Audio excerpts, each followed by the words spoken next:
Episode 4, Master Script, The Truth About Death and the Afterlife. Series title, Seth Speaks, The Eternal Validity of the Soul. What happens when the body stops, but awareness doesn't?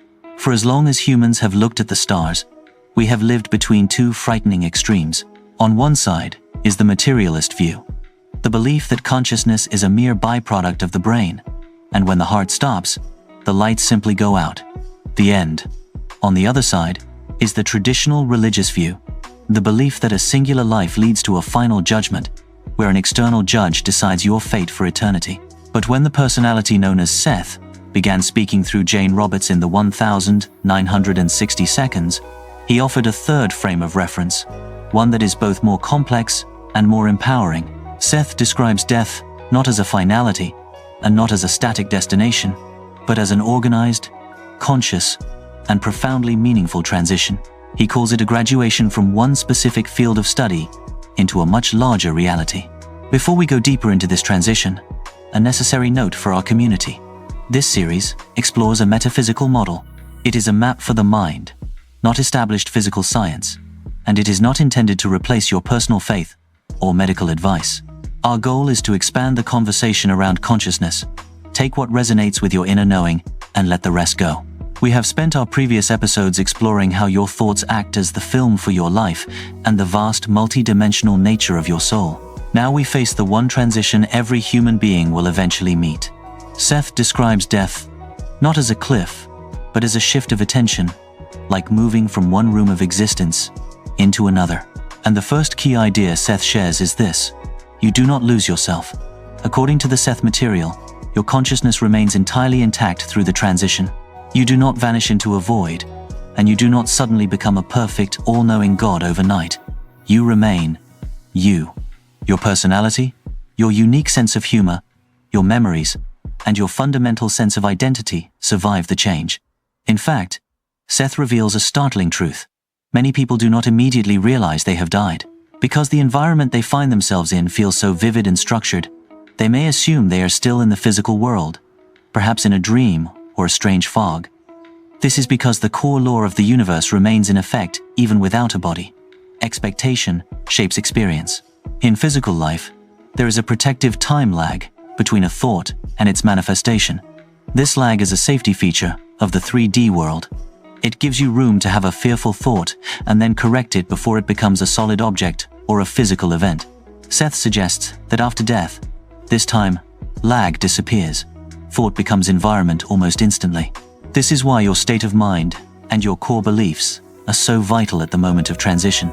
If you die with a firm expectation of being met by a specific loved one or a religious figure, your own creative consciousness, assisted by those on the other side, will generate that exact imagery to ease your transition. However, if an individual is gripped by intense guilt or expects a place of punishment, they may briefly project a hellish environment for themselves. Seth is very clear. There is no objective hell created by a vengeful God. There are only the mental constructions of the traveler. If you believe you deserve to be punished, you will project the punishment until you realize that you are the one holding the projector. The halls of imagery, as Seth calls them, are temporary staging zones where the soul stabilizes and begins to recognize that it is no longer bound by physical laws. During this time, you are never alone. Seth describes a vast network of helpers or guides. These are often souls you have known in previous lives, or even more advanced versions of your own multidimensional self. Their primary role is to act as astral paramedics, helping the newly transitioned consciousness to wake up to its new reality and let go of its attachment to the physical body. Once the initial stabilization is complete, the journey moves into a phase that most people find surprising: the after-death training centers. In Seth's model, the afterlife is not a place of eternal rest. A growing, vibrant consciousness would find eternal rest to be a form of stagnation, even a prison. Instead, the afterlife is a place of intense, joyful activity and learning. The first major task is the life review. But this is not a court trial with a judge and a jury. It is a review conducted by you, the student. From this new vantage point, your ego's filters are removed. You see your life with total, unvarnished clarity. You see not only what you did, but the ripple effects of your actions. You see the opportunities you took and the ones you avoided out of fear. You see your life as a series of lessons, some mastered, and some postponed for future growth. From this perspective, you also begin to perceive the probable realities we discussed in episode 3. You see the paths you didn't take, and the versions of you that chose differently. This is not meant to torture you with what ifs. Rather, it is meant to show you the full architecture of your choices, proving that your life was never random or accidental. It was a customized curriculum designed by your own soul for the purpose of its own evolution. As you integrate these lessons, you move toward a reunion with your entity, your larger multidimensional identity, the you of this lifetime. The name, the career, the face you see in the mirror today is recognized as one brilliant chapter in a much larger, ongoing book. You begin to regain access to the memories and skills of other lives you have lived in different centuries and different cultures. You realize that you are not just a human, but a multidimensional explorer who has donned many costumes to learn the lessons of the physical world. This integration is not a loss of your current identity, but an expansion of it. The drop of water realizes it is part of the ocean, yet it retains the memory of what it felt like to be a drop. In these inner realities, Seth describes classes and workshops where consciousness is trained in the handling of energy. You learn how to create responsibly. You practice manifesting ideas and environments without the training wheels of a physical body or the delay of linear time. This is where the creators of universes are trained. Eventually, every soul reaches a point of decision.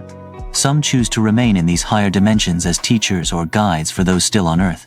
Some choose to move into entirely non-physical systems of existence that we cannot even imagine. And many choose to return to the physical world to reincarnate. Reincarnation, in the Seth material, is not a forced sentence or a karmic debt you must pay. It is a conscious choice. You choose your new parents, your new body, and your new challenges because you want to master a specific aspect of reality that you haven't yet understood. You return to the classroom of Earth because you want to continue the adventure. The deepest takeaway from Seth's view of death is the absolute dissolution of fear. Seth famously said, "You are as dead now as you will ever be." He meant that the transition of death is no more mysterious than the transition of falling asleep every night. Every time you dream, you are already visiting these other dimensions. You are already practicing being a non-physical being. Death is simply the moment you stop wearing the diver's suit of the ego and finally take a breath of your native air. It is a return to a home you never truly left. It is the realization that you are an eternal validity and that your journey is one of infinite expansion, infinite creativity, and infinite love. If you are currently grieving the loss of someone, let these words be a gentle bridge. In the Seth model, that person has not vanished. They have simply moved beyond your current range of focus. The connection you shared, the love you felt, is a permanent part of the fabric of the universe. Love is a literal energy, and it does not dissipate when the body fails. Before we conclude this episode, I want to invite you into the conversation. We are building a community of mental detectives, and your inner experiences are a vital part of the map. Comment below. What is your current expectation of what lies beyond? Did anything in this episode soften a long-held fear or widen your view of what your soul might be capable of? If this exploration brought you a sense of peace or sparked a new curiosity, please like the video. It helps the algorithm share this message with others who may be searching for answers.